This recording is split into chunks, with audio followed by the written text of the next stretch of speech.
ಎಷ್ಟೋ ಸತಿ ಮಕ್ಕಳಾದ ಮೇಲೆ ಆಚಾರ್ಯ ಇಂಥ ಮಗ ಆಗಿದ್ದಾನೆ, ಏನು ಮಾಡ್ಬೇಕು ಆಚಾರ್ಯ ಅಂತ. ಆಗುವ ಮೊದಲೇ ಎಂಥ ಮಕ್ಕಳಾಗಬೇಕು ವಿಚಾರ ಮಾಡಬೇಕಂತ. ಉತ್ತಮ ಮಕ್ಕಳು, ನಮಗೆಲ್ಲ ಆಸೆ ನಮ್ಮ ಮಗ ಧ್ರುವನಂತಾಗಲಿ, ನಮ್ಮ ಮಗ ಪ್ರಹ್ಲಾದನಂತಾಗಲಿ.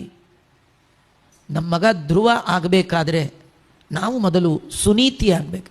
ಸುನೀತಿ ಅಲ್ಲದವರ ಮಗ ಧ್ರುವನಾಗಿ ಬರಲಿಕ್ಕೆ ಸಾಧ್ಯವೇ ಇಲ್ಲ.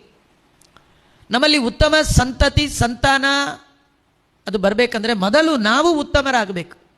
ನೋಡಿ, ಸ್ವಚ್ಛವಾದ ಸರೋವರದಲ್ಲಿ ಮಾತ್ರ ಹಂಸಗಳು ವಿಹಾರ ಮಾಡುತ್ತೆ. ನೀರು ಕೊಳಕಾದರೆ ಅಲ್ಲಿ ಹಂಸಗಳು ಬರಲ್ಲ, ಅಲ್ಲಿ ಹಂದಿ ಇಂಥ ಕೆಟ್ಟ ಕೆಟ್ಟ ಪ್ರಾಣಿಗಳು ಮಾತ್ರ ಬರುತ್ತೆ.